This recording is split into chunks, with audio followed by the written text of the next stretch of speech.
Of all of the Battlemechs ever designed in the history of the clans, there is one that perhaps most reflects naked ambition, deception, betrayal, and pure greed like no other.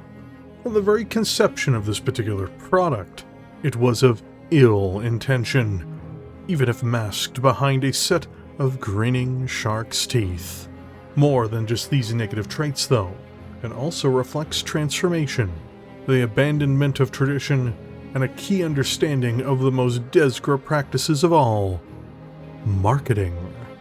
Indeed, more than just all of that, the machine itself also reflects something equally insidious as well, even if unintentionally by its makers. That is to say, it is a true representation of the sequel. But this is not such a concept born of a franchise's original creator's attempt to breathe new life into a popular design. No. This is the kind of sequel that many would not immediately see for what it is. The follow-up that strips out features.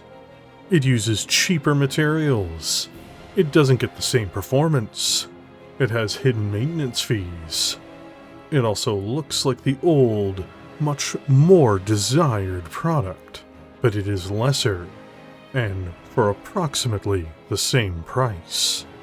Historically, this may have been known as a bait and switch, or perhaps as a product with declining quality. Some in the 21st century describe this approach to development in far more crude terms: in shitification.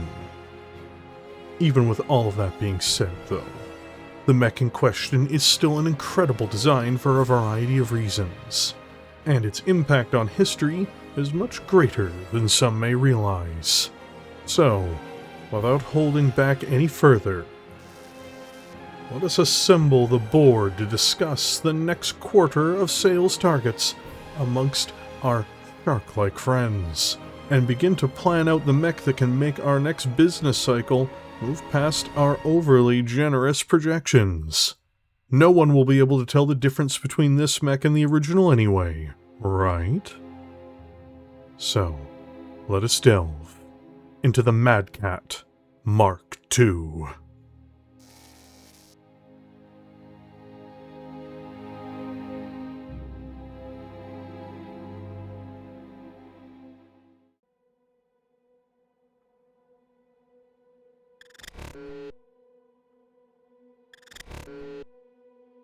I might have led my clan to victory, but I do not know how to lead it through peace. Con Ian Hawker of Clan Diamond Shark, in his Resignation, 3060.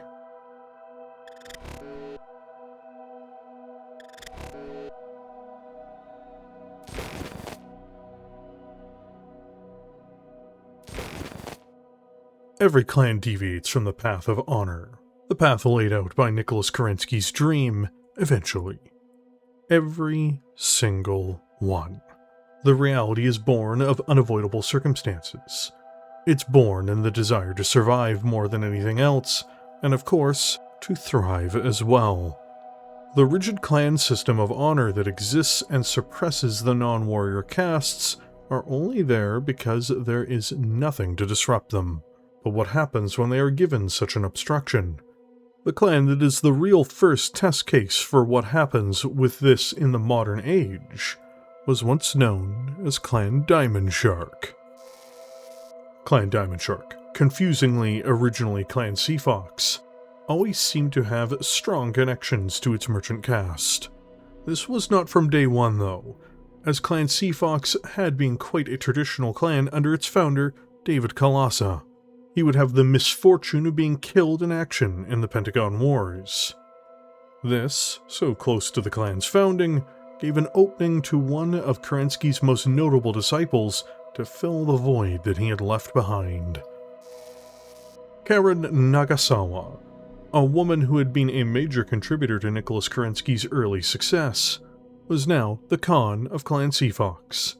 This also gave her more leeway than other Khans may have had, because she had the respect of the Ilclan, and because of her vital impacts on the clan's culture. It was she who took the clan down a new pathway, one which she believed best emulated the Star League of old. It was her belief that the old Star League had been so peaceful, and something to be emulated, not strictly due to the might of the SLDF, but due to the economic stability and prosperity it had offered its member states and peoples. This led to her directing her clan to be more inclusive to the civilian castes to produce the maximum amount of material prosperity for the Sea Foxes.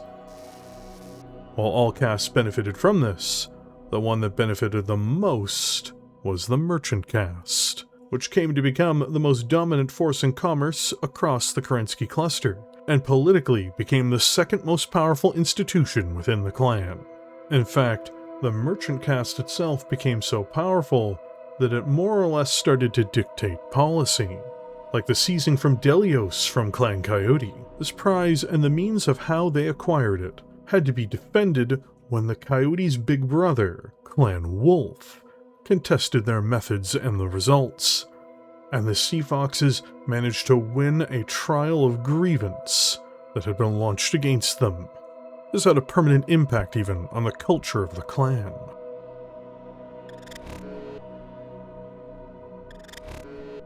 Do not place your foot in the water unless you are prepared to get soaked. A Clan Sea Fox saying, popularized after their victory over Clan Wolf.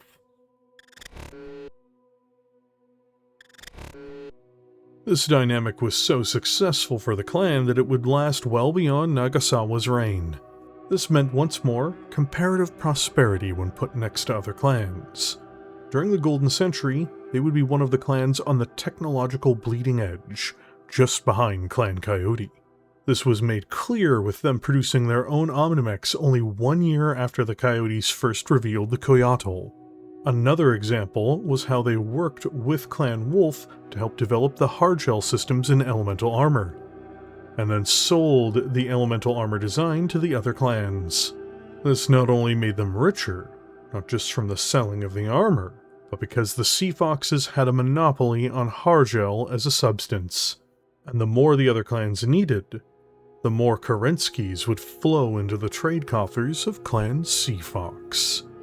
Every time the Sea Foxes were involved in a breakthrough, or a logistics chain passed through their clan, their merchants exploited these fortunes to a massive degree, bringing in far more benefits than any other clan saw. Things shifted in terms of fortunes for the clan near the end of the political century, in 2984 more specifically, when it was discovered that their totem animal was being annihilated through the machinations of Clan Snowraven, one of their primary rivals in clan space. The Ravens had genetically engineered and bred the diamond shark, a predator which had no equal in the oceans of Stranomecti. This was a grave slight, and an affront to the great father of the clans and his intentions for them. But the greatest revenge against such an insult was to recognize the power in it. The clan and its people adapted, just as they had in the past, taking on a new name, and even a new philosophy as a result. They went from being Clan Sea Fox to becoming Clan Diamond Shark. And while things did not change immediately, this step set the Sharks down a new path, one that embraced the warrior ethos of their background. Sea Foxes were cunning animals of the waterways, and in some ways inspired Nagasawa and other Sea Fox Khans how to negotiate the dangerous waters of the deep periphery enclave they found themselves a part of. Diamond Sharks, the creatures now hunting the foxes into near extinction, were ruthless, forward, and brutal. By embracing them as their totem animals, it began to change the very nature of the clan.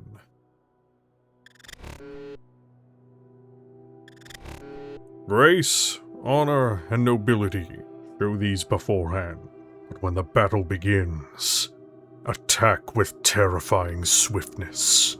Be the Diamond Shark, relentless and ruthless.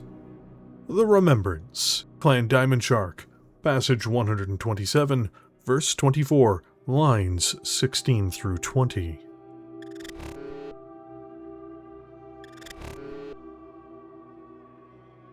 Under Con Clark, the Khan who'd seen the clan's transformation into Clan Diamond Shark in the first place, the leadership overall of the clan believed that the efforts by the Crusaders to invade the Inner Sphere would prove successful, and thus, Clark turned his own clan towards the Crusader ideology.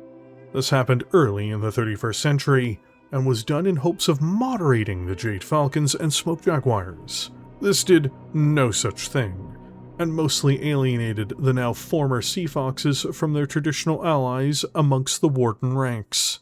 They only further moved down this path when their Khan was replaced by one Ian Hawker. Hawker was considered a moderate Crusader and a conservative by most historic documents, though this can be somewhat misleading when looking at the reality of his rule over the clan. In 3046, when he was elected as Khan, his first response into coming into office was to entirely rip up the social contract that had been forged by Khan Nagasawa with the lower castes. The clan would look and function like a traditional clan, much more mirroring something akin to the Jade Falcons than their prior stance. The most outrageous immediate restriction and reform was assigning clan warriors to observe and police the clan's powerful merchant caste, aboard their own vessels even. This meant that going forward, warriors could veto proposed exploratory missions, and even negotiations or trade deals that took place within the hulls of the ships within the trade fleet. The warrior caste more or less was beginning to assert far more control and restrictions over their merchants, even in comparison to other clans. Hawker was also notably viciously prejudiced against any and all freeborns, and especially freeborn warriors, and as a result he made sure every single freeborn in the Tumen was relegated into second-line galaxies or even provisional garrison clusters. While there were protests, these were quieted by the warrior caste and Khans simply pointing out the necessity of all of it, because this was all framed as being vital if they were to invade the Inner Sphere. The opportunity for the clan to return to the homeland of the Star League gave significant cover to Hawker for him to entirely transform the clan and how it was structured. It very much came to embody the ideal of all power to the warriors. And invade the Inner Sphere, this clan would, as Clan Diamond Shark, despite failing to place initially, would find its way to the home clusters of mankind all the same, and during the tail end of the invasion proper. The overall assault was named Operation Revival, though it represented a death sentence for many clans in the long run, ironically enough. The Sharks themselves ended up as merchants and logisticians, as well as garrison forces. Duties such as this, however, did not satisfy the Crusader clan completely.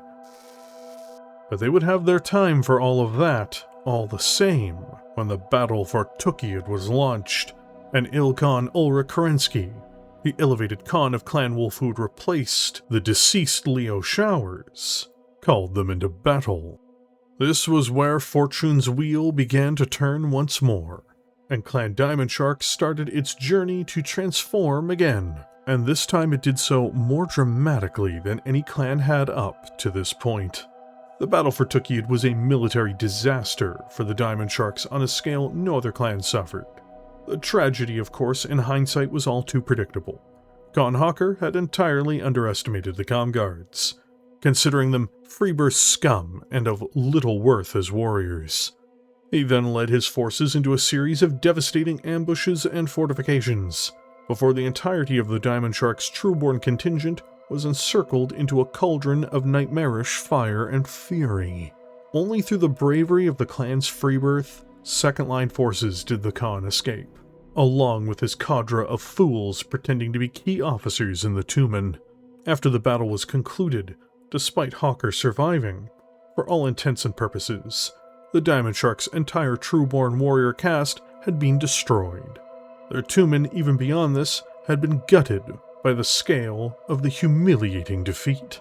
Immediately in the aftermath, too, what few worlds they had been awarded were immediately put under assault by Clan Ghostbear, shattering a few more of their untouched clusters, killing what few Trueborns might have escaped the catastrophe of Tukiad.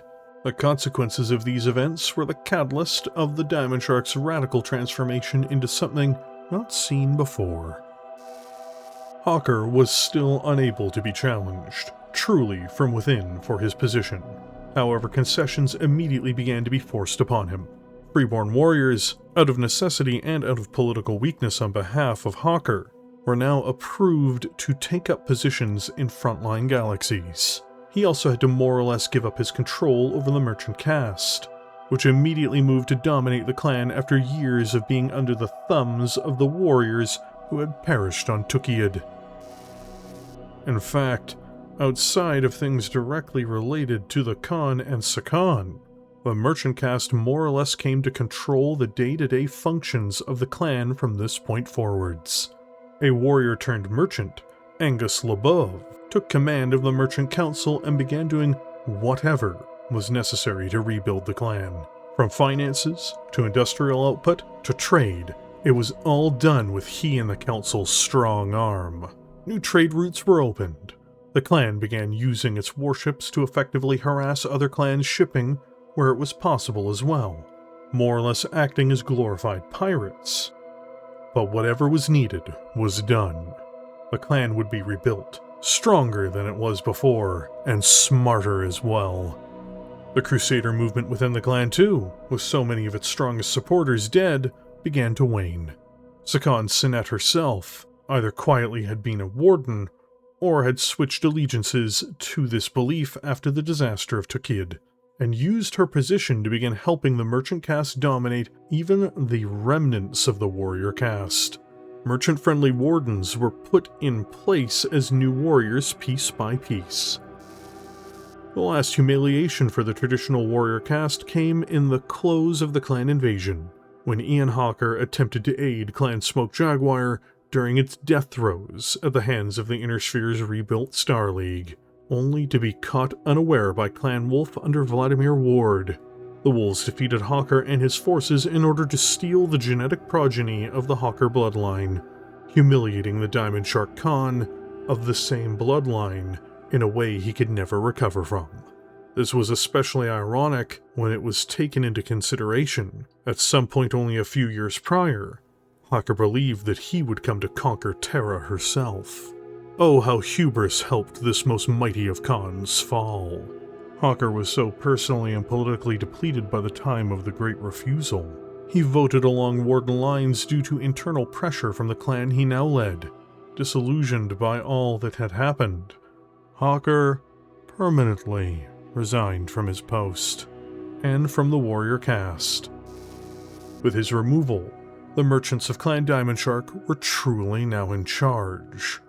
Sakan Barbara Sinet became Khan, and Angus Labov, the former head of the Merchant Council, and the man responsible for helping rebuild the fortunes of Clan Diamond Shark, became Sakan. This was in essence a coup d'etat. In fact, from this point forward, the clan was basically run by the merchant caste almost exclusively, with warriors increasingly becoming pseudo-merchants, or at least blending the two castes functionally as time moved forwards.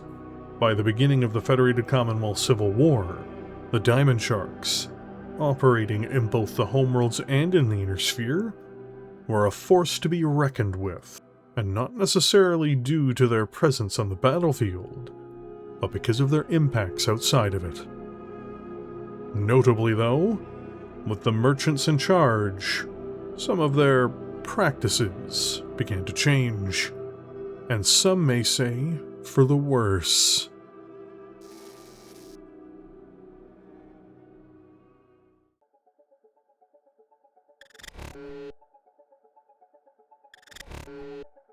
Forced into a stunned lull following Tukiad, testing new warriors with a timidity not known to either totem in our past, Clan Diamond Shark rose cautiously from the depths, supporting the Ghost Bear's withdrawal from the clan homeworlds, assisting the Nova Cats as they fled an unjust abjuration. These were our first bold ventures into uncharted seas. In our success, we rediscovered our strength. Lore Master Semi Colossa, 3067.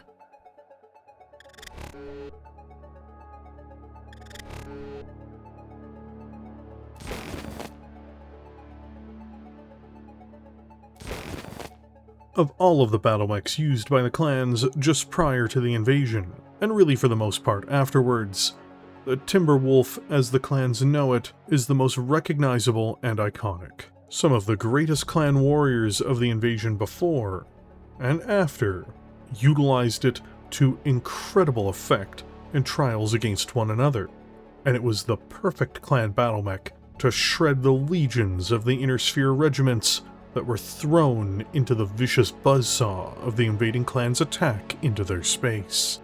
This was the face of the clans in terms of their battlemechs. This reputation, too, was most certainly not unearned.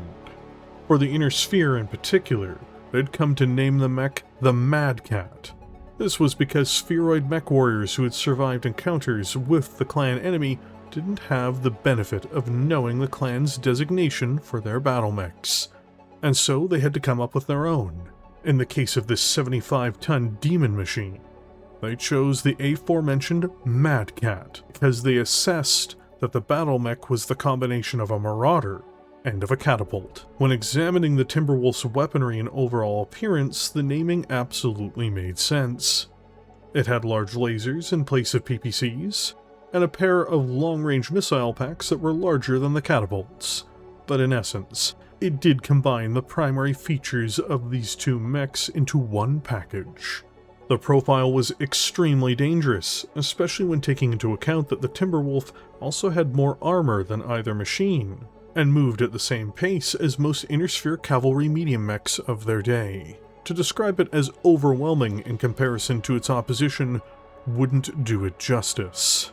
Not only was it one of the most desired mechs amongst the clans, it was craved as salvage by the armies of the Inner Sphere. There was also somewhat of a limited supply of these dangerous heavy mechs as well, as they were exclusively constructed on Stranomechti by Clan Wolf. While other clans did indeed field them, they were dependent on repair parts and overall replacements from their Wolf counterparts, either through trade or through trial. While staple Omnimechs like the Mad Dog were built by almost every clan, and were in abundance as a result, this just wasn't true for the larger, more expensive, and more exclusive Timberwolf. In the aftermath of the clan invasion, the Refusal War, and the destruction of Clan Smoke Jaguar, and with the horrors being unleashed in the clan homeworlds as tensions began to spill over, Clan Diamond Shark, which was itself recovering from its expedition of military failure in the Inner Sphere, began to see a huge opportunity for profit. Traditionally, the Sea Foxes would simply ship mechs they produced to eager buyers within the clan homeworlds and the invasion corridors, to try to accommodate their clients' needs. They also, of course, acted as middlemen, transporting between the homeworlds and the invasion grounds, taking and reselling materials made by other clans and themselves. With so many of their clan brethren wounded by the drawn-out or decisive conflicts they'd found themselves in, they needed new, powerful battlemechs to fill their arsenals, in order for them to continue waging war against the Inner Sphere and against one another. Clan Seafox admittedly was already producing and exporting as much as they could, but what if they could build a new design? A new design that would satisfy every potential client they had. A new battlemech that was inspired by something already great, like the Timberwolf even. A new military product fitting this mold was conceived. One which initially was intended to target clans Jade, Falcon, and Wolf as their primary export market. In 3060, Clan Diamond Shark moved forward with its ambitious agenda to create this very project, and it was meant to bring them great wealth from all their potential clients. However, notably, the Diamond Sharks by this point were more or less run by the merchant caste, and their merchants, technicians, and scientists opted to see what they could do to streamline their new product. That was to say, the mech being designed to fill the gaps for the Jade Falcons and Wolves was going to be inexpensive, which is also to say that they were going to be built as economically as possible. There was a great profit to be found in this approach, most assuredly. After all, The best minds within the clan had discovered this new market, and surely they knew best how to approach it. They wanted a machine that was familiar and that they could base the design on. The Timberwolf was chosen as the base, as it was, if not the most desirable Battlemech within the clans, approaching such a status. Much like its ancestor the Marauder as well, it could be upscaled to a larger, more robust size with minimal effort. This cut down on development time and cost significantly, making the entire process of crafting the Battlemech only around 15 months. In order to save even more on production of this particular war machine, the Sharks opted to remove its Omnipod dependency by making it a standard Battlemech. Now, some would say that this is deceptive marketing to build a successor design to an Omnimech only to remove its Omni features. Officially, those who would say such a thing would be dishonorable curs like the Snow Ravens, and they should not be listened to. So, this new Timberwolf offshoot was to be a standard Battlemech that weighed in at 90 tons. Certainly, some of these choices were profit-driven, but in regards to the overall quality of its onboard systems, they surely wouldn't seek to cut corners any further. That'd be a step too far. It's already unlikely to be adopted for frontline status in most clans as it is. Now, I expect this thing to have cutting-edge onboard systems. Oh no. It appears that every single weapon system on board for the Mad Cat 2 upon its initial production were taken from the oldest Brian caches available to the Diamond Sharks at the time, meaning these were not even manufactured per unit, but were dragged out of old inventory. This also means that some of these systems needed to be retrofitted to meet clan standards, or the mech's chassis was adjusted to accommodate them.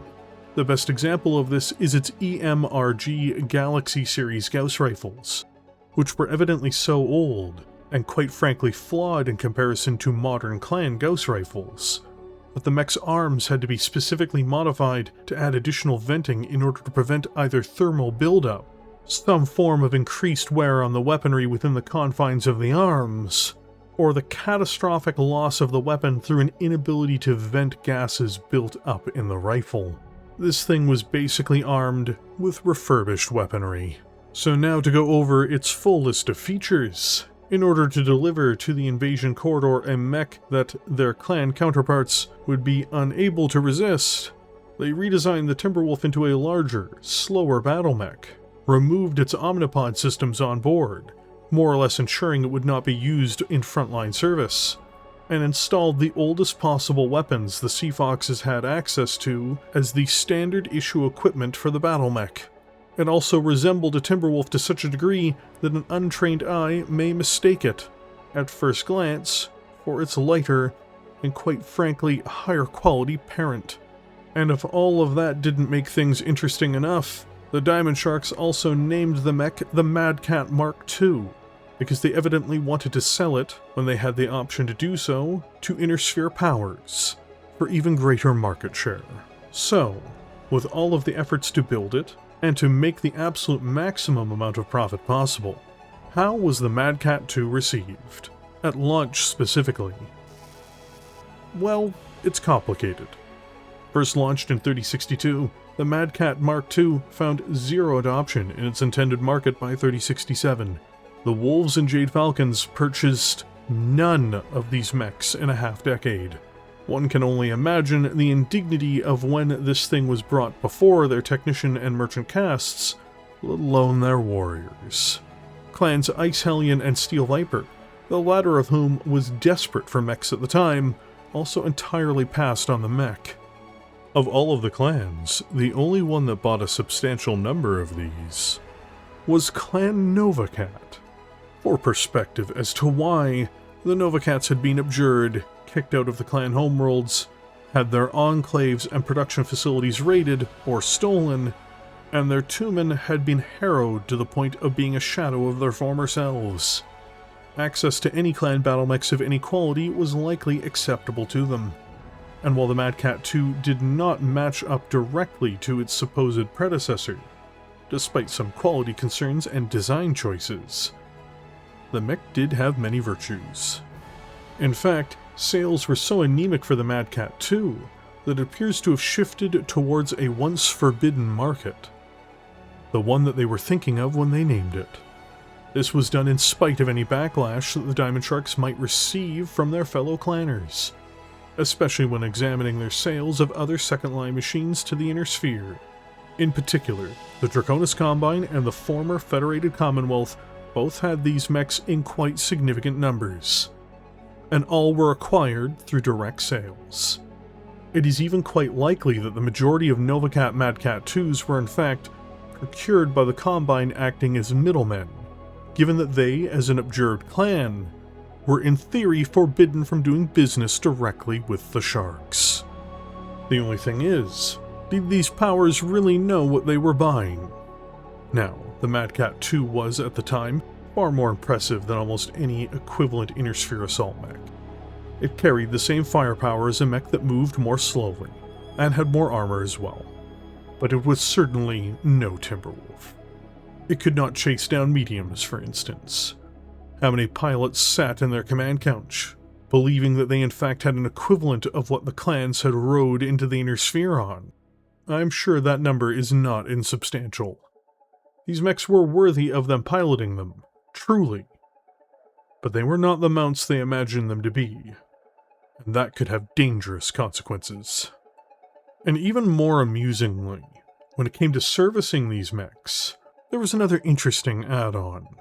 Because you see, the Mad Cat Mark II was an ammunition-centric design that would require consistent purchases of high-quality clan munitions. The use of Inner Sphere equivalents wore through their weapons far too fast, and in such instances, components would need to be completely replaced. This also said nothing of its advanced clan ferrofibrous plating, which was not able to be sourced from Inner Sphere powers. If the mech needed repairs, especially extensive ones, they could only find parts through their Seafox associates. For Clan Diamond Shark, selling a Mad Cat 2 wasn't just creating a financial transaction, it was creating someone who would be dependent on them for decades at a minimum. And the more they bought, the more dependent that they would become. It's interesting how that works, isn't it? By the end of the decade, the Mad Cat 2 would be considered one of the Seafox's breakout products, just mostly not from clan buyers, at least at first. By the end of that terrible conflagration, the Fedcom Civil War, Clan Diamond Shark's teeth would sink into every theater they could within the Inner Sphere. Even powers such as Jade, Falcon, and Wolf did indeed make purchases from them, just not of the products they considered to be an affront to all taste and dignity. And that too would change with time, as all things do. But one of the cornerstones of this approach, one of the mechs that was a part of this grander overall design on controlling the arms trade in the Inner Sphere, was indeed this horrifying, chimeric, overly exploitative war machine. A mech that was on its face a money grab, and that just happened to deliver just enough to make it more than worthwhile for those who came to need it.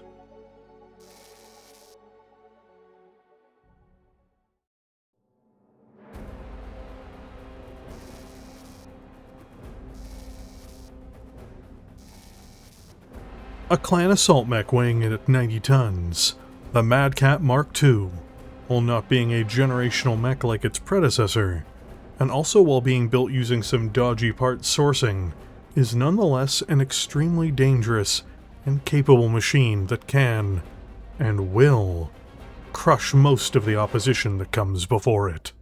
First put into production by Clan Diamond Shark in 3062, and also intended primarily for export to other clans, as well as the Inner Sphere, this beast of a machine has proliferated throughout the entirety of human space. In comparison, the original Timberwolf, ironically, has not seen as widespread adoption or proliferation by militaries in the same period of time. This means that in terms of overall numbers produced and overall adoption rates, despite being less respected than its Omnimech parent, the Mad Cat Mark II is more successful where it actually counts, in the hangar bay and on the battlefield. To look into what made this mech successful, and to look into what decisions were made in its construction, Let's start with its core physical features. Firstly, the Mad Cat Mark II has a DSAM Endo 4 chassis, which reflects it having a clan-quality endo steel internal structure.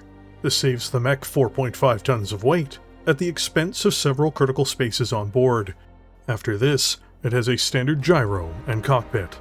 In regards to keeping the mech cool, the Mad Cat is well served by its 14 double heatsinks, letting it dump up to 28 thermal buildup per turn. While it cannot repeatedly alpha strike, it can still stay competitive in this field with its primary weapons loadout. In terms of its onboard electronic systems, the Mad Cat Mark II is equipped with a Megaband System 21 communications package, as well as a D-Track Suit 4 targeting and tracking system. The latter of these provides the Mad Cat II with its only quirk, which is a potentially lethal one within the optional advanced rule system. What is it, you may ask? Improved targeting at medium ranges. Because why shouldn't medium ranges be almost as easy to hit as in close? That is horrifying. Despite the original printing of Technical Readout 3067 by Comstar asserting that the Mad Cat Mark II moved with the same speed and grace as the original Timberwolf, claiming that it moved at up to 86 km per hour, this is not the case, sadly. Still, for a 90-ton assault mech, this sequel of a Battlemech does try to make up for the fact that it can't quite keep up with its heavy counterpart. It uses the maximum sized engine for its size without going past the traditional 400 limit by being powered by a 16.5-ton Type 79 360 XL fusion engine. This powerful power plant gives the Mark II the ability to reach a maximum speed of 64 km per hour, or 6 movement points in the tabletop game. This means it can't quite keep up with the mech it was designed to emulate. But that's fine, because the spheroids aren't exactly going to notice the difference anyway. After this, it should be noted that this particular cat can jump, in this case up to 90 meters using its 3 Grand Thrust Mark V jump jets. This translates into 3 movement points in the tabletop game. Overall, when examining this as a whole, it means that the Mad Cat II can move at the fastest pace of its chassis size without the use of a masker supercharger, giving it reasonable, though not great, mobility overall. It also can circumvent difficult terrain as needed using its jump jets, which can help it get into an ideal position to bring targets into its most optimal striking distances. It also has the added benefit of moving at the inner sphere rate of battle, so even if this may not be a clan-heavy cavalry mech, it is able to keep in line with some of its main employers. This is incredibly important on a logistical level, and is a big mark towards it, if it is being used in the inner sphere way of warfare. Clan forces, by contrast, would typically pace these things in more of a specialized role, namely dedicated assault stars, or as dedicated assaults within a star, making it slightly less flexible doctrinally. The Mad Cat II was developed just before an abundance of advanced defensive technologies began to appear in both the inner sphere and clans. As a result, it is quite well guarded for its immediate era of deployment, but its survivability, though still more than reasonable afterwards, isn't necessarily viewed through the same lens. Regardless, with all these clan mechs, Omni or Standard, it inherently has a K system built into every portion of the mech. This helps contain ammunition explosions, reducing their overall impact on the mech, sometimes even preventing the catastrophic loss of the limb or torso the ammunition strike took place in, even. In respect to its remaining ability to defend itself, it's all down to armor, and lots of it. The Mad Cat II comes equipped with 13 tons of clan-quality forging Z15 ferrofibrous plating, which confers it 249 points of armor. This is substantial no matter what, and means enemies will need to work and focus fire to bring this big cat down. This is actually quite ideal, especially if the mech is using its mobility to protect itself. Clearing out old inventories of undesirable stock never looks so good.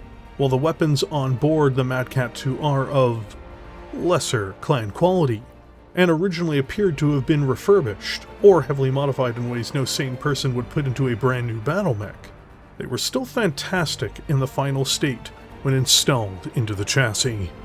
The original Mad Cat is much more of an endurance fighter in terms of its weaponry, despite having less LRM ammunition in its prime configuration.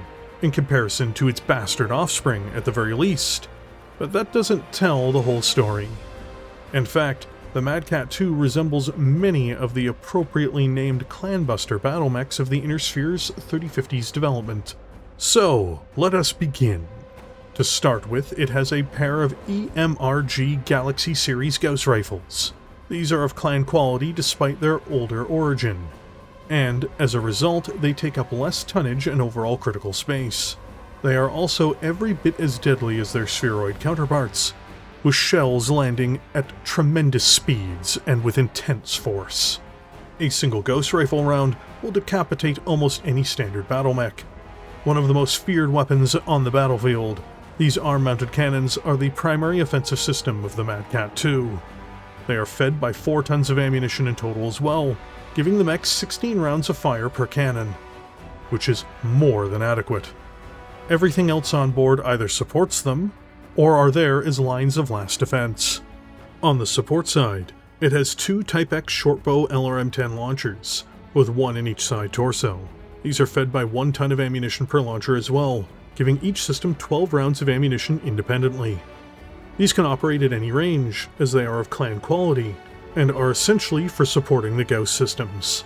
The rifles open up the target, the missiles crit seek after the fact. Finally, it has its last weaponry on board, in the shape of 4 Series 2B extended range medium lasers.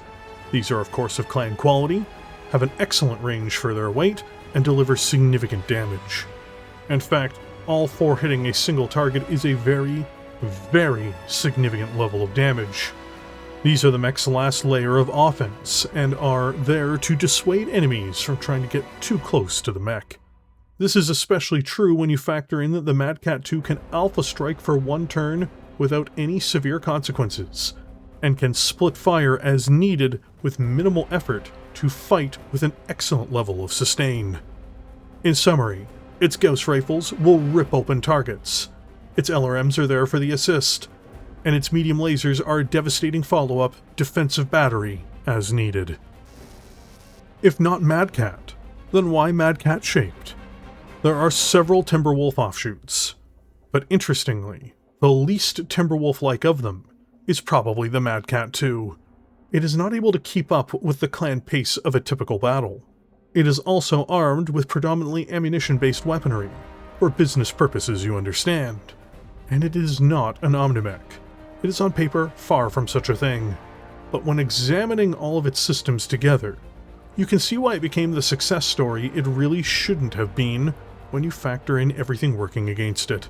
It's a tough mech. It's got solid weapons foundations. It also isn't slow for the weight class it is in, even if you can't match it up with its ancestor in this respect. It can fulfill a powerful mainline battle role in many Inner Sphere formations, and it fits within the assault role in both Inner Sphere and Clan Second Line forces.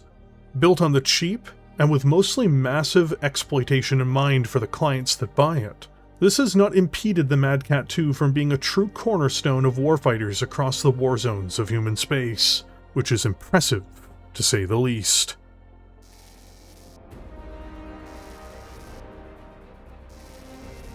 Developed and deployed 7 years after the introduction of the original Mad Cat Mark II in 3069, the confusingly designated Mad Cat Mark II 2, not 22, but Mark II 2, is mostly a remix of the original's heatsinks and weaponry.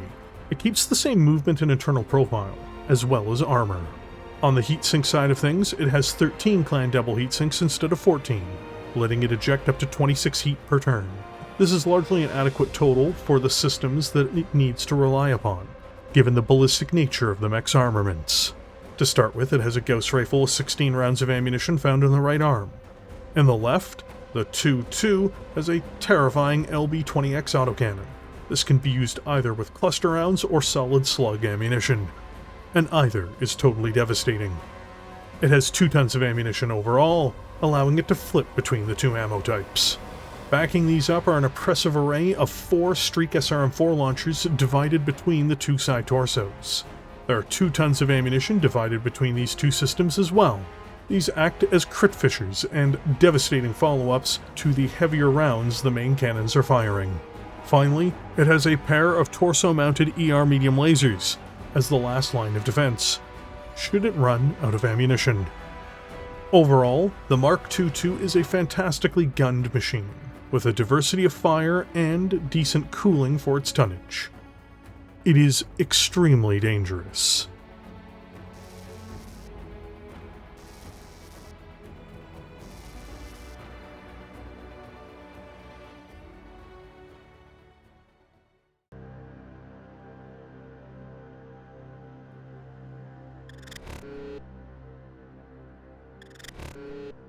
You gobble away about things that don't concern heaven or earth, and none of you cares how the price of grain pinches. I couldn't even get a mouthful of bread today, by Hercules. I couldn't. How the drought does hang on. We've had famine for a year. If the damned Aediles would only get what's coming to them. They graft with the bakers. Scratch my ass, and I'll scratch yours. That's the way it always is. The poor devils are out of luck. But the jaws of the capitalists are always keeping the Saturnalia. If only we had such lion-hearted sports as we had when I first came to Asia. That was the life. If the flour was not the very best, they would beat up those belly-robbing grafters till they looked like Jupiter had been at them. The Citricon, by Gaius Petronius Arbiter.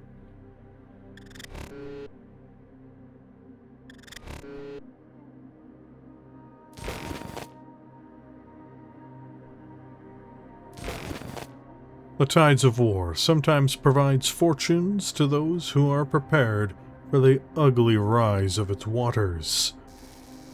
Clan Diamond Shark had carefully positioned itself in multiple major markets in the 3060s to begin making larger sales as needed. This was not just to make more money or to accumulate more resources, but to build relationships, which are essential in business and diplomacy. This building of trust and reliability allowed the Diamond Sharks to reap a windfall of epic proportions too. They were prepared when the Inner Sphere ignited into a decade-long conflict that saw the very foundation of humanity's space-based civilization rocked to their very core. The Diamond Sharks had been profiting greatly off of their foot in the door with the Inner Sphere powers as they bloodied one another during the Civil War era. But this was just a small fragment of what was now on the horizon. This was not just in selling the Mad Cat 2, to be clear, but from a variety of other pieces of equipment, mechs, and even other logistical services. The Sharks also, of course, made an abundance off of their homeworld holdings, until that came to an abrupt end with the opening of the Wars of Revan. This catastrophe, which began with the murder of their Sakan Angus Labov, forced the clan to relocate anything it could save to the Inner Sphere from their ancestral home. Despite the tragedy, though, business and life are always on the move, and the change in temperature of the water can always be a boon or a burden, and the Sharks aimed to get as much of a boon as they could. And on all sides of this disaster, there was most certainly a boom. Their profit and lifeline throughout these trials came from selling to the great houses and other clan powers within the main realms of mankind. And this would explode when a new war began, one launched by the very holders of Terra at the time, the true heart of Comstar, the Word of Blake. While there had been rumblings across the center of the Inner Sphere, and the formation of the Word of Blake Protectorate during the FedCom Civil War, few imagined that the Blakeists would be able to unleash the catastrophic war that they did, and even fewer could understand why. Thomas Marik, the real one, also known as the Master, was the successor to one Demona Aziz, the original founder of the radical sect of the Word of Blake, and he had determined that there was an abundance of prophecies dependent on the Star League existing. Thankfully for the Blakeists, the Second Star League did indeed exist. which they believed they could use as a vehicle to dominate the entirety of the Inner Sphere and bring about peace and enlightenment to all mankind. This, of course, said nothing of their plans to destroy the clan homeworlds and crush anyone who deviated from their variety of utopian belief systems. But they truly believed they could mostly bring about their delusional vision for mankind peacefully. That was until the collapse of the Second Star League, the one they believed they were foretold, destined even, to lead. Every one of the great houses were impacted by the collapse of the League because of the word of Blake. Capitals came under attack as the Blakeists demanded their re-entry into the now dead organization. Industrial worlds like Hesperus and Irion were seized as these disputes turned into wholesale invasions, and the entirety of human space devolved into a war for survival, as the Word of Blake unleashed superweapons on their clan and Great House adversaries. And this was spectacular for business, because the Diamond Sharks, even with their losses in the homeworlds, had been in the right place to benefit from all of this. Mad Cat 2 sales exploded, becoming their #1 seller during the war. Why? Because the spheroids and even other clanners needed every powerful mech they could get to fight the impressively armed and prepared Word of Blake militia and shadow divisions. These war machines were tried and tested on the battlefield of the FedCom Civil War. They fit the mode of warfare perfectly, and best of all, for the Sharks, while not inexpensive to make, they were so well known because of how they were built and where they could cut corners, that a reasonable number could be issued out and put into service in quick order.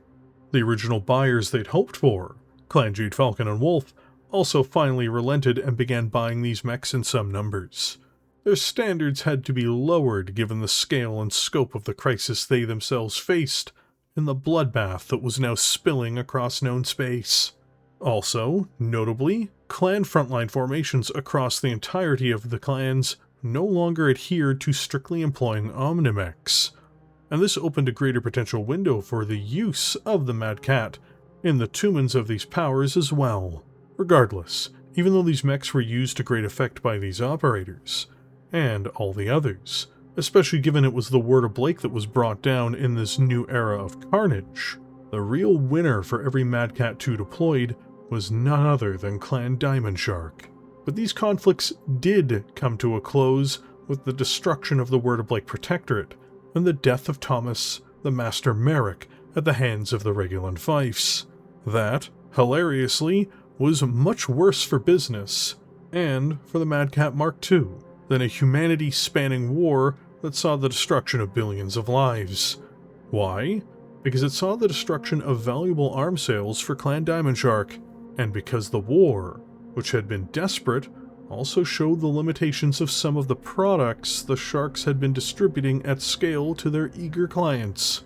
Clients who had no choice but to take on these systems until the war was over. And with said war being over, they began to re-examine their options.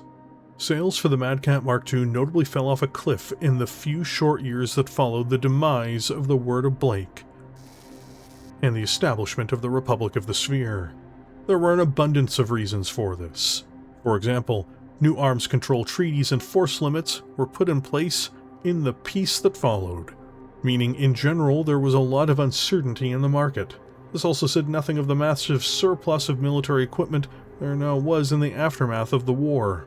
In addition, while losses were taken by all sides in terms of war materials, equipment could be salvaged and put back into service too, meaning there was a large quantity of potentially reusable machines. Then there were things on the Sea Fox end directly, such as the Mad Cat 2 being rushed into service, and not being of the same quality in some respects to other clan machines, while also using a marketing gimmick to help boost sales to Freebirth powers. It was built to sell to unsuspecting customers, or to desperate ones. There was a great war of desperation. It really happened to strike at the right time. That time was over now. Finally, there had been a breakthrough in defensive technology throughout the Blakist Crusade, or at the very least the proliferation of some of these more niche defensive features. This too changed the math on the Mad Cat 2's performance. Ballistic reinforced armor was beginning to appear, diminishing the quality of its main arsenal in certain circumstances.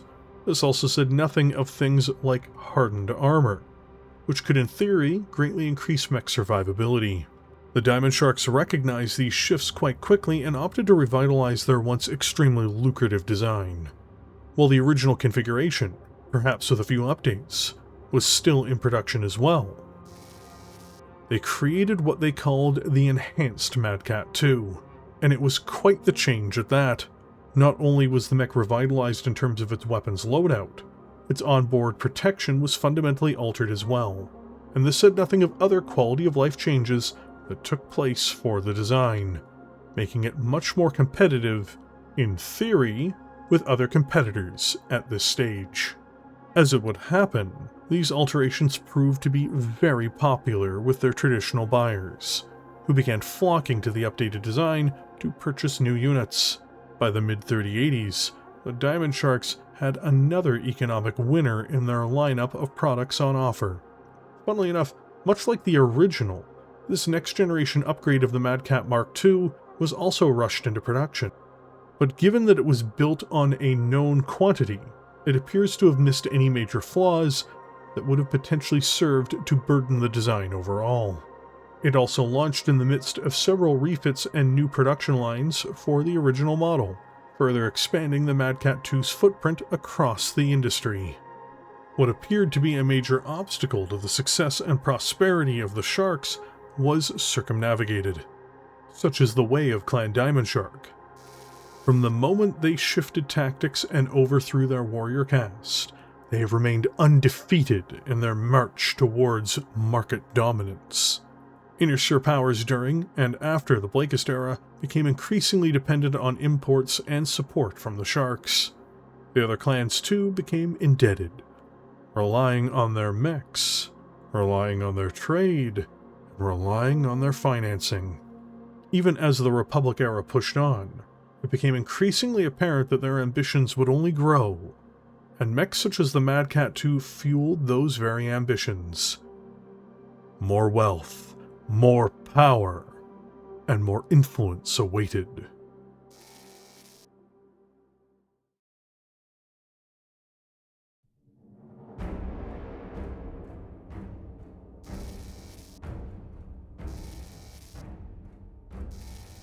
First introduced in 3083 by Clan Diamond Shark as a means to revitalize their formerly successful Mad Cat 2 series, the Mad Cat 2 Enhanced, despite its enormous success in the market, may not be as much of an upgrade over the original as promised by their shark-finned creators, because there is a very large disconnect between what the main weaponry's performance is stated as being and what it actually does.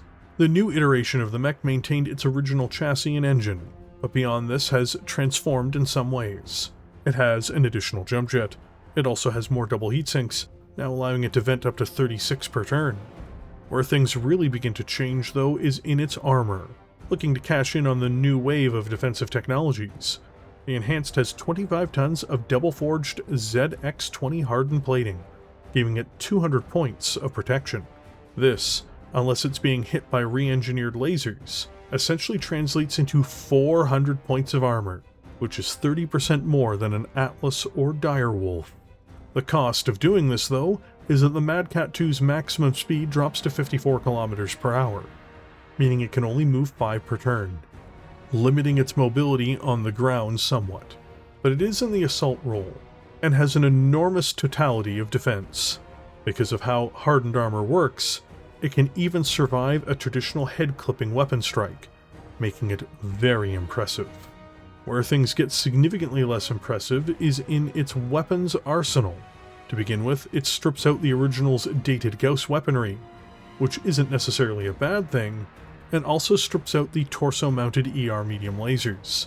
It does indeed retain its side torso-mounted LRM-10 packs, albeit in a slightly different visual configuration. So, what replaces out these systems that limit the mech's capabilities? First of all, it does install 2 ER medium lasers and installs them into the arms, restoring some of its medium laser arsenal. More critically though, it installs 2 cutting-edge, as of the time of its creation, ER large pulse lasers, once more dividing them between the limbs. Now, you may ask, why is this an issue?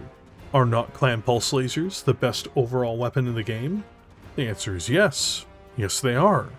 Clan pulse lasers, not clan ER pulse lasers. Clan ER pulse lasers trade accuracy and heat for slightly greater range. The problem? It's not much further. In fact, in this instance, it is a total of 3 hexes, or 90 meters. So, it loses 50% of its pulse accuracy bonus, only having 1 bonus to hit instead of 2, and it acquires 30% more heat, in order to go 3 hexes further, with a maximum range of 23 versus 20. In fact, it's noted that Clan Diamond Shark was so excited for these weapons, they set up a fab just for them, and even more comically, could not resist placing them within the Mad Cat Mark II Enhanced. All of this excitement for a weapon that is objectively the biggest downgrade of an upgrade in the Inner Sphere's history. So, the Mad Cat II Enhanced, despite selling well, perhaps is a closer stablemate to mechs like the Malice, outside of its extremely thick armored plating. Its true benefit is that it is insanely hard to remove from the battle, but as to its fighting capabilities themselves, compared to mechs that move a similar speed, it is wildly outgunned, even by some Inner Sphere assault mechs. It goes to show that clan extended range pulse lasers basically ruin anything that they are attached to. They are the anti-clan pulse laser. It's truly amazing.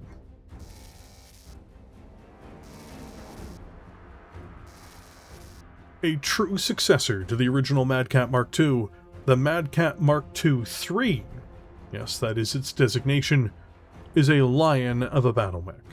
First introduced in 3082, only a few years before the supposedly superior enhanced edition of the mech, the 2-3 resembles the Mark I in many ways. To begin with, it has an endosteel frame and an XL engine. Notably, however, this variant does drop the onboard jump jets in their entirety, and that is to shore up its other systems. This particular model is also cooled by 12 double heat sinks as well, letting it vent 24 per turn. Where the more extreme changes begin to appear are in its very adept protection, which is 14.5 tons of ferrofibrous plating. While not as dense as hardened armor, this is still an immense amount of protection for a 90-ton Battlemech. As a fun addition, it also has a light active probe as well, though when it'll be used is somewhat of a mystery. Still, it's nice to have in the right conditions. The real fascination is, however, its offensive systems, because they are almost identical to the originals. It has the same LRMs and quantity of ammunition for them. They are backed by the same ER medium lasers, which are on the same side torsos as before. So what changed, you may wonder? Well, the Gauss rifles did. And they didn't get subbed out for energy weaponry either. Instead, they simply became more Gaussy. What does that mean? It means that the Mad Cat Mark II 3 has a remarkable and devastating set of twin Hag 30 systems, with 1 in each arm. These are then supported by 16 rounds of ammunition each, which is more than plentiful given the vicious bark of these cannons. This loadout is overall very powerful. However, it does have a weakness in that it has no dedicated hole puncher. This isn't the end of the world, however, by simple virtue of the fact that between its LRM launchers and its Hag systems, even out to long ranges, the Mad Cat 2-3 can sandblast even assault mechs into a heap of scrap metal in very quick order. This is most definitely one of the most intimidating variants of this prolific machine.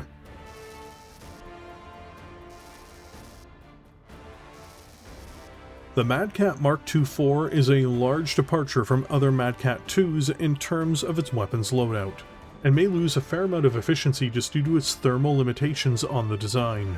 Still, it is an intriguing mech all the same. First put in production in the early Republic era, in 3090 to be precise, the Diamond Shark sold this design far and wide, in spite of some of its shortcomings. It almost identically resembles the Mad Cat 2-3 in regards to its structure, engine, active probe, and armor. Where things change is that it reintroduces 4 jump jets, allowing the mech to leap up to 120 meters, and its large volume of desperately needed heat sinks. In total, it can dump 40 heat per turn. And that's just not enough. Why, may you ask? Because this thing is supporting 4 arm-mounted Clantech ER large lasers. These are great weapons. They have a huge distance and they hit hard. They also generate 12 points of heat per laser, meaning if all 4 are fired in a single volley, the Mark II will overheat on its own, even if it does not move, and it will overheat enough to begin impacting the mech's accuracy. These are then backed up by twin LRM-15 launchers with 3 tons of ammunition per missile rack, giving it 24 rounds of sustained fire per system. The amount of firepower is impressive, but the mech also might explode, quite literally, upon an alpha strike. The chassis is solid for an assault mech, its mobility is good. It's just when it comes to firepower, it's undersynced by just enough to make it hard to justify overcommitting its weaponry. But then that begs the question of why is this configuration this way? It has its uses, and it can certainly do damage on the battlefield. It will just run dangerously hot in almost any serious engagement.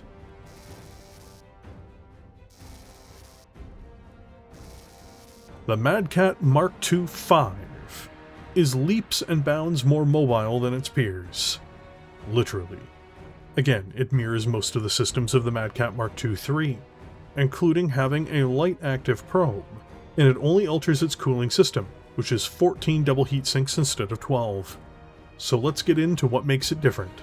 Well, it has 6 improved jump jets, letting it leap up to 180 meters in a single bound, or providing 6 movement points in the tabletop game. This gives it enormous options on the field, and can generate major defensive bonuses. But this is also problematic for one key reason.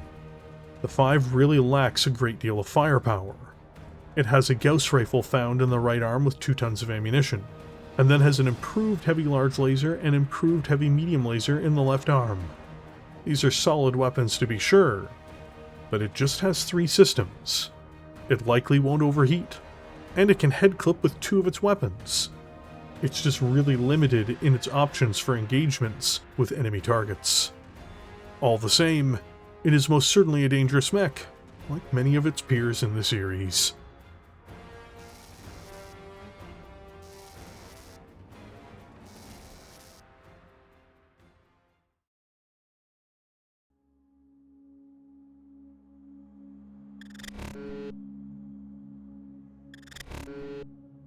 Did Nicholas Kerensky actually have a plan for what happens when a clan seizes Terra and becomes the Ilclan?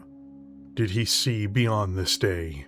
Or was the act of striving for this day all that mattered for his nascent clans all those centuries ago? That sounds close to blasphemy. Please, we are not falcons to stand on such semantics. Besides, look where it got them. Their clan nearly annihilated. Malvina's Mongol doctrine in disgrace. No, I was simply wondering. We have forged the Ilclan and crowned the Ilkhan. Did our founders ever really expect this day to come? Or was it a vision that strengthened and drove us for all these years? Part of a conversation between Sakan Peter Kalasa and Khan Mori Hawker regarding the formation of the Ilclan by Clan Wolf. Terra, May 26, 3151.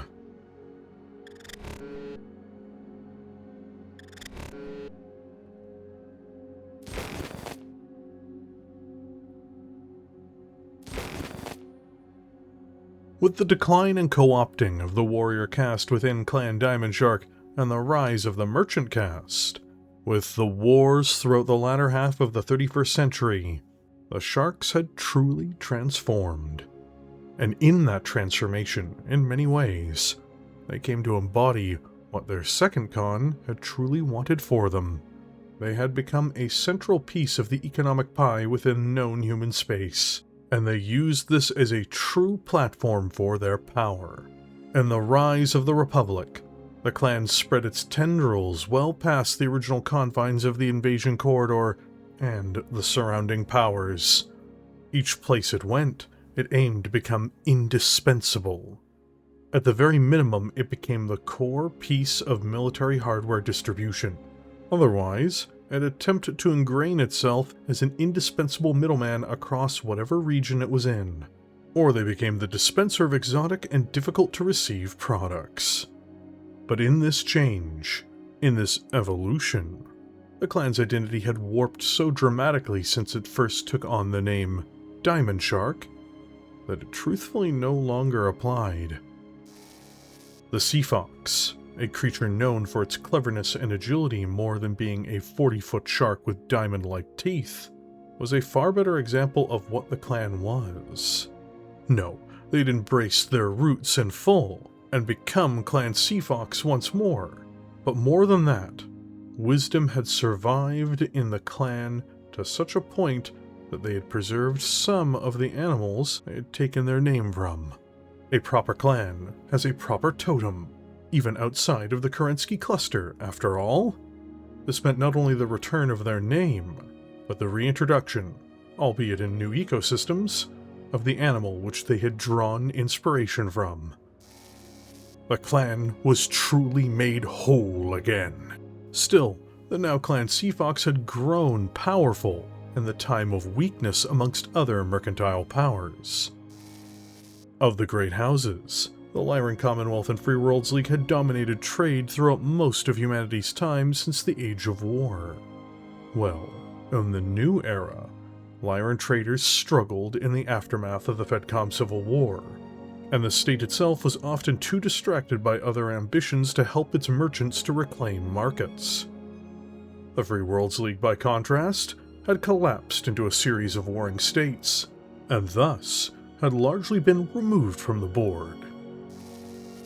Clans Novacat, Jade Falcon, and Snowraven had their own distinct problems amongst their clan counterparts as well, despite their histories as strong merchants.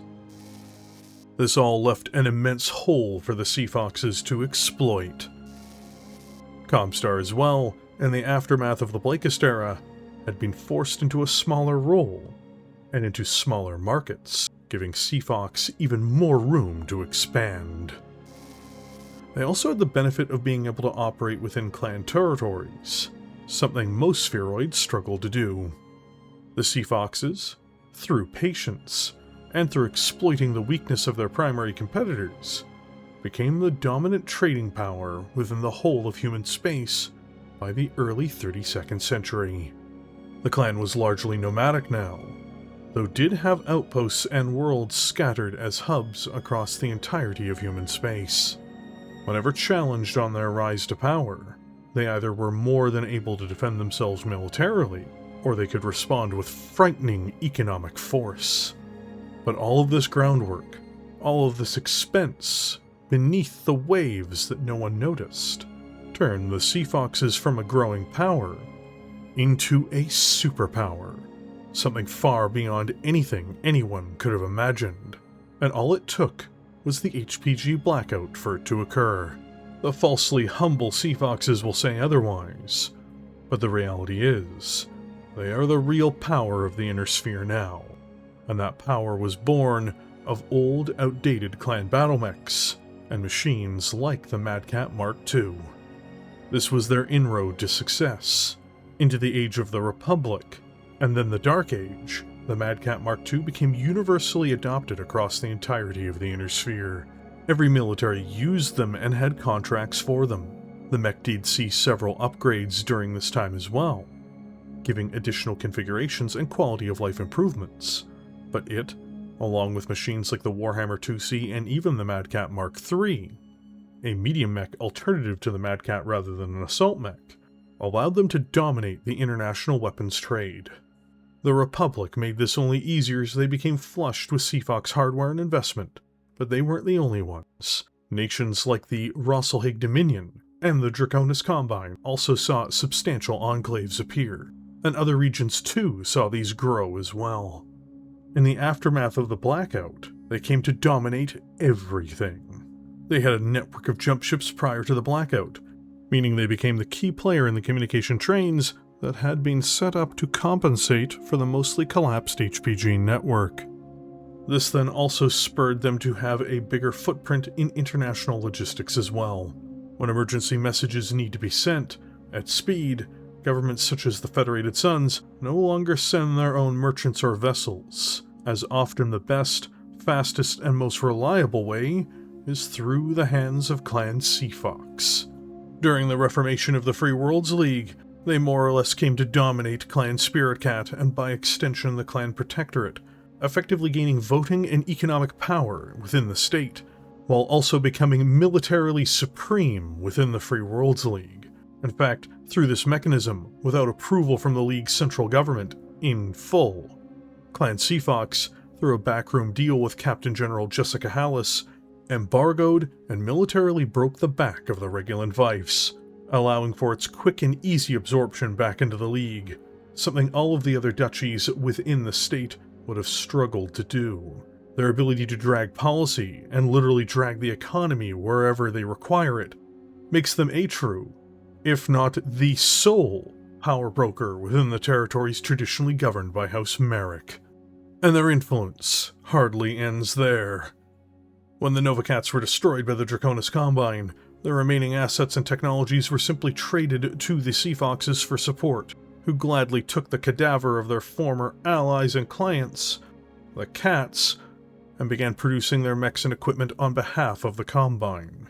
There are more than a few Combine military units that have been outfitted with old Novacat designs, or even mechs like the Mad Cat Mark II, that have been as a result of these vital assets being handed over to the Foxes. For both sides' benefit, I am sure. In Federated Sun space, in order to achieve recapturing their lost capital and much of their territories, the Federated Suns had become increasingly indebted to Clan Seafox, who bankrolled the Great House in achieving these things. The Tiburon Khanate now holds enormous leverage over their Davion debtors, and have used this to their advantage politically and economically. And House Davion's military, they have a large quantity of Seafox machines, many built for export like the Mark II, which have been deployed against the Federated Sun's traditional enemies.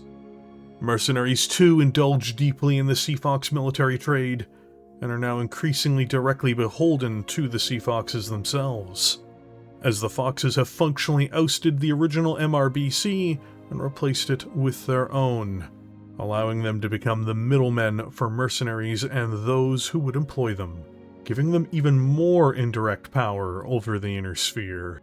Need mercenaries? Owe too much to Clan Seafox for that Mad Cat 2 you haven't paid off?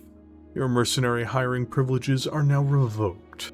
And the same goes in reverse for mercenaries themselves too, who are awash also, notably in Seafox equipment. I am sure there are other, less forward reasons why help will be denied to certain contractors as well. Ironically, between that, jump ship travel, and now this, mercenaries of a certain size are almost contractors for the Seafoxes more than anything. Even with the fall of Comstar, it is the Seafoxes who are now coming to resurrect the HPG network, and will be running communications from now on. This also says nothing of their own greatly enhanced intelligence capabilities. Even the rise of the new Third Star League is an invention of the Seafoxes, and one which they have greatly benefited from. In order to conquer the Republic, a project the Seafoxes ceased having any real interest in, Clan Wolf expended a huge amount of resources, both its own, those of its occupied territories in the Lyran Commonwealth and Free Worlds League, and most notably, those of Clan Seafox. They became heavily indebted, purchasing huge quantities of war materials, as well as chartering quite significant volumes of logistical support from the Foxes. With the resurrection of the Star League by the clans now, the Seafoxes are being gradually repaid in full. And ironically, in order for Clan Wolf to rebuild, they must pay out yet more to the Seafoxes as well, forcing them into a debt trap. And finally, they are poised to take over the international banking system, and therefore all units of trade across the inner sphere. There are no true barriers to where they wish to go. It is with this as a backdrop that the Mad Cat Mark II now exists. This is the power behind the export of this Battlemech. It is now a part of the economic and military vanguard of an empire that stretches as wide as the old Star League, which it claims to be descended from. Mechs such as this, or the Mad Cat's 3 or 4, are distributed to independent worlds or smaller powers, sometimes at a discount rate, or even for free, in hopes of getting locals hooked on the power and efficiency they bring. These are poisoned offerings. What is on the other side, once the victims are locked in, is control, in all of its forms, by the ones who offered such a gift. And each gift will be presented as a choice of one's own free will, as such is taken away from them, based on how they answer.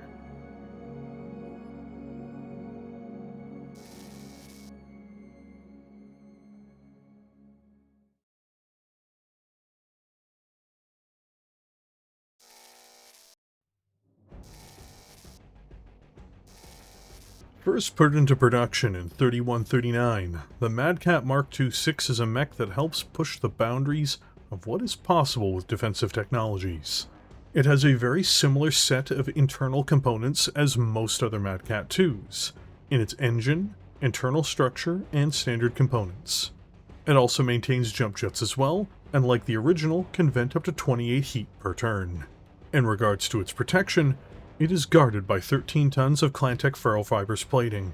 But this, on the defensive front, is not where it ends, because this particular model has a series of Hargel Mark III systems. These are installed across the mech, and at a massive expense of tonnage. What do? They slowly repair the mech's outer armor upon it being damaged. Every turn, several units of lost material can be replaced up to the original maximum. Once the armor in a single location is entirely stripped, or the particular Hargel distributor is damaged, they cease to function. It is quite the investment in the machine in order to improve its survivability, and may make the mech less than optimally armed as a result, as it is just armed with 4 ER medium lasers and 2 Clantech ER PPCs. Not only is this far more than its heat load can handle, but even when selectively being fired, it will quickly outrun its cooling equipment. Still, it has 2 very powerful systems and 4 backup weapons, and those weapons can't just be ignored. It is, though, a mech with a multitude of limitations, mostly imposed on it in the name of keeping it as protected as possible.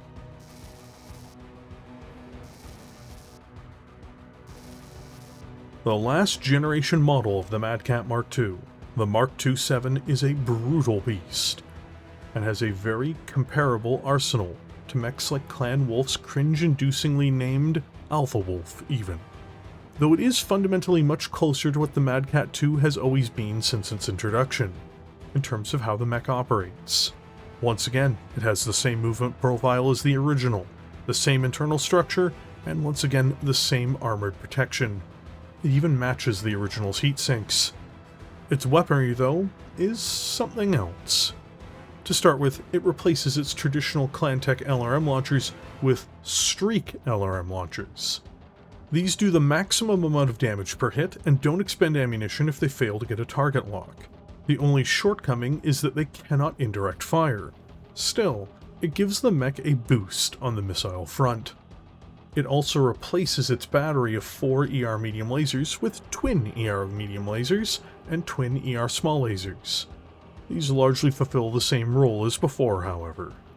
The real game changer, though, is the replacement of its traditional Gauss rifles for a pair of Clantech Rack 5 autocannons. These rattle out enormous volumes of fire every turn, and can shred through targets with ease. They are fed by 40 rounds of ammunition each, which isn't the most rounds to be fair, but it'll be enough to put down opponents if it manages to fire correctly. While it has no hole-punching power to it, this thing will sandblast targets into dust. It is an exceptionally dangerous addition to the Sea Fox's bazaar, and one which will cause catastrophic damage to anyone who gets in its way.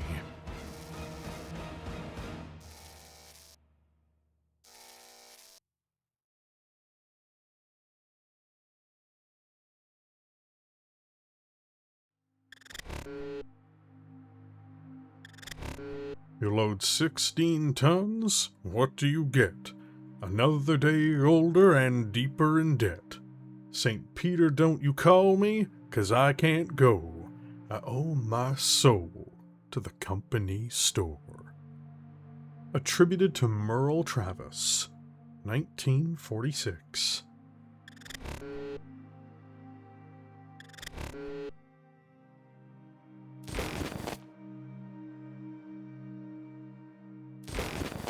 The Madcap Mark II, truthfully, represents the beginning of the rise of Clan Seafox more than anything. Everything about it ties into who they were and what they were going to become. They cut corners to save on costs in order to deliver an overpriced product to desperate or foolish consumers.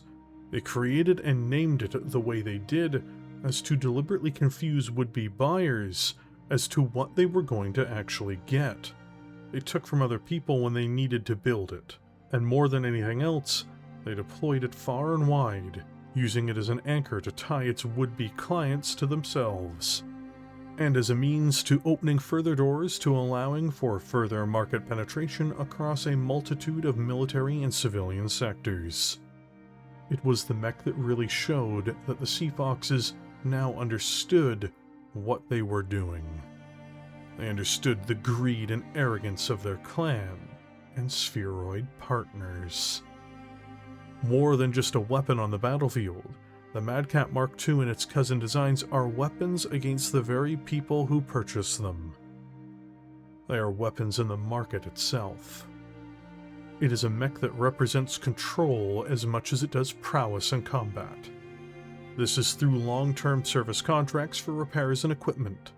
It is through hollowing out its clients' own military-industrial space, making them less self-reliant, and more reliant on the Seafoxes for their military solutions going forward. In totality, the price to buy is much higher than the sticker says. Through recurrent spending, and through depriving domestic arms companies' sales to survive, or at the very least to thrive.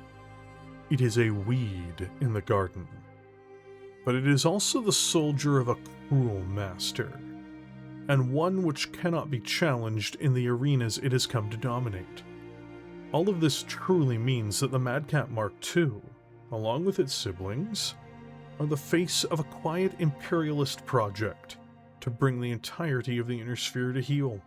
Incrementally, their spread throughout the Inner Sphere empowers the Shadow Empire they have built. And even with that grim knowledge in mind, the houses, clans, and mercenaries will still buy these. They delude themselves into thinking that they can pay the price in treasure and sustainability because they can wield it to achieve victories to empower themselves. These battles, these fruitless campaigns, at the end of the day benefit only one creature, who is also their arms dealer. When embarking in war in the 32nd century of mankind, it is wise to remember something. If you choose to partner with the devil who looks like a fox and grins like a shark, then you are entering into a game that you cannot truly win, because your ambitions are their game now. And this game, it's been rigged from the start.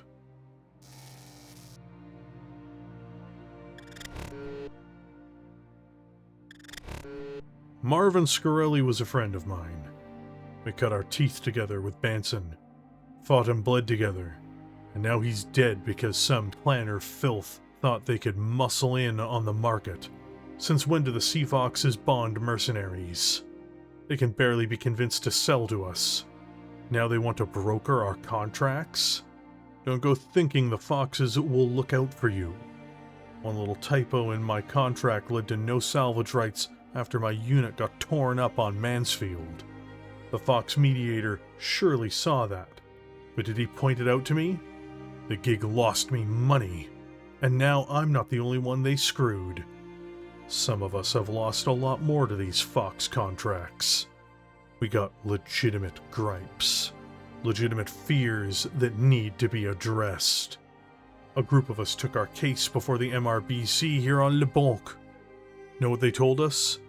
pound sand. That's right. They said the foxes don't work for them, and they wouldn't do nothing to help us. They said maybe we should read our contracts next time. What, am I supposed to have a lawyer with me at every negotiation? The MRBC ain't what it used to be. And this Khanate option, it's worse. Looks like we got no other choice. We're taking the ship to Hero Titus. Message found on the Le Banque Seafox Chatterweb. 11th of February, 3152.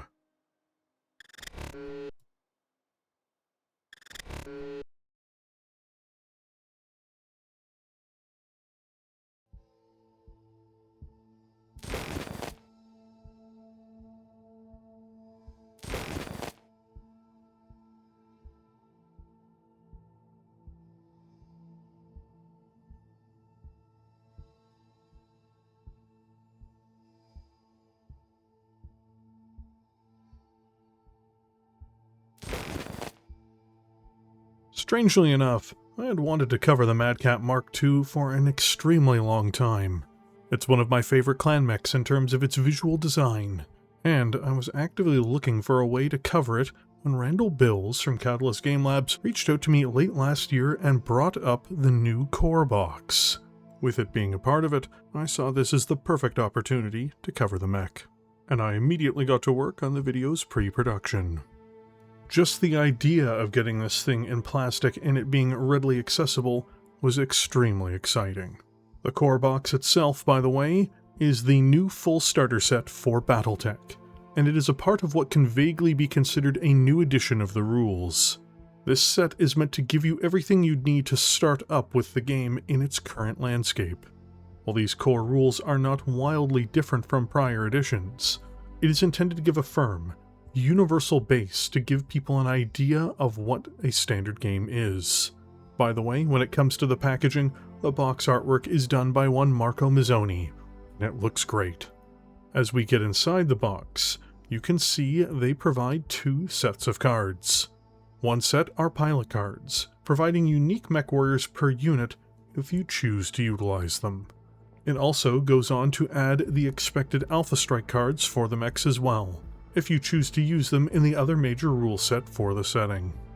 To delve into the paper side of this box, the core reading material in other words, we start with BattleTech Sagas, which I think was written by Randall Bills himself, though others may have contributed to it as well.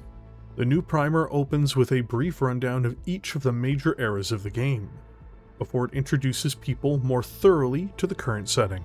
After this, it goes over what a mech warrior is and what a Battlemech is, before beginning to explore each of the current major factions within the Inner Sphere.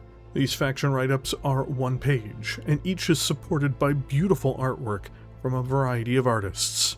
It is really well done. Next up, of course, is one of the most important bits, which is the starter rules that are included for classic BattleTech inside of the box. While this does not give you the full gravity and completion of the new core rulebook within this set, it will definitely allow players to pick up the game for the first time, with the miniatures within the set, and play a meaningful game of BattleTech. It's a step up from the Game of Armored Combat rule set that we had before that was included in the prior edition of this box. It also, of course, includes record sheets for all of the mechs within the box, with 2 variants per machine. After this, we get into the last paper portion of the set. It's got a poster and a new map sheet to fight over. The latter, of course, is for the new players to actually fight out the wars of the 32nd century on. There are game aids in the box as well, which are always useful. I basically collect these whenever I get boxes, and they're just incredibly handy. And now, with all of that out of the way, we're on to the most exciting part of the set, the mechs. I ended up reshooting this, like, twice, just because I wanted all of these to come into camera focus to show them off. Leah International does Catalyst's plastic miniatures, and each generation of them does see marked improvements over the last. As far as BattleTech models go, these, along with the latest generation of plastics, are definitely a step up from the old Clan Invasion Kickstarter in terms of their sharpness and the quality of the plastic, To get into what these actually are though, the set includes 2 mechs from every weight category. The lights are a Solitaire and Hollander, the latter of which is a fan favorite and honestly one of the things I look most forward to using out of this box.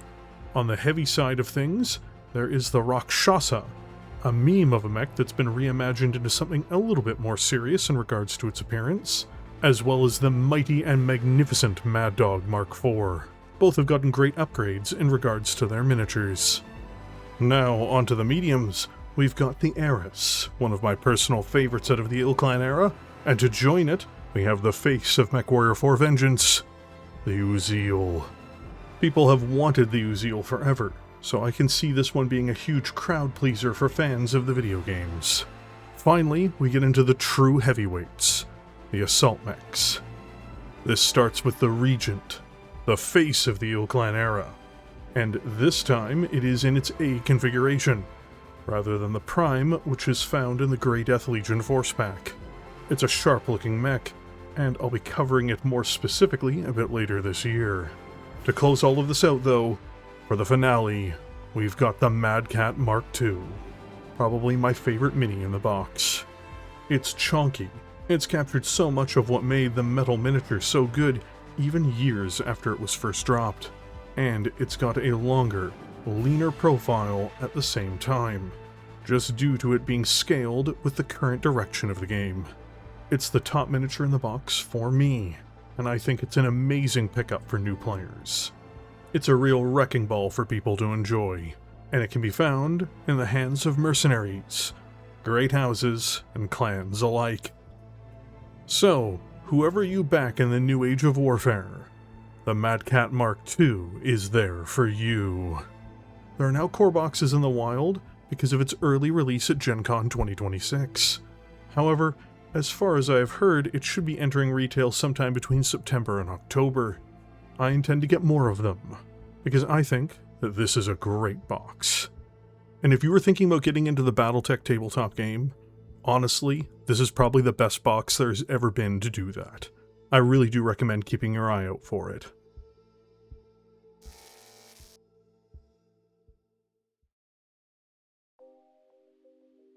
First of all, here in the outro, I would like to thank all of you for joining me here today. If you've enjoyed this video, this content as it were, don't forget to hit like and subscribe. Also, if this is appearing for you in the first week of the video's launch, don't forget to hype it as well. All of that really does genuinely help the video, and it helps the channel too. If my voice sounded off in the video, by the way, or there was some spacing that was a bit out of place, please forgive me. I recorded it after being sick for almost 2 weeks with a chest infection, and there were some complications that made this process a bit harder than usual. To get to a brighter note though, 3 pieces of artwork were specifically made for this video. The first one to appear in the video is the Mad Cat Mark II storming the coastal facility, which was done by Alan Blackwell. The second piece you saw was a pair of Hell's Horse's Mad Cats supporting elementals as they raided Lyran supplies, which was done by Marco Mazzoni. Finally, there was a Rasalhague Dominion Mad Cat in the ruins of a neon city, done by Eldonius Rex. While none of this artwork was for a specific instance, all of it was done in mind to really try to show off the wide usage of the mech in a variety of settings. I think all of the artists for this knocked it out of the park. On another note, if you would like to support this channel and what I do further, by the way, the best way to do so is through a YouTube channel membership. When you join as a channel member, you earn my limited edition Eternal Gratitude. For real though, I could not do this without you guys. From the amount of time I put into each video to commissioning artwork, none of it could happen without you. So when I tell you this, it is true that this is only made possible because of viewers like you. I should also point out that on screen right now, you also see the names of the Captain Generals who support this channel. Another huge shout out to the Captain Generals in particular. And with that, what did you think of the Mad Cat Mark II video? Did you enjoy it? Did you dislike it? Which is your favorite variant? What armies do you plan on putting your Mad Cat 2s in? Let me know in the comments section below, and I will catch you all there.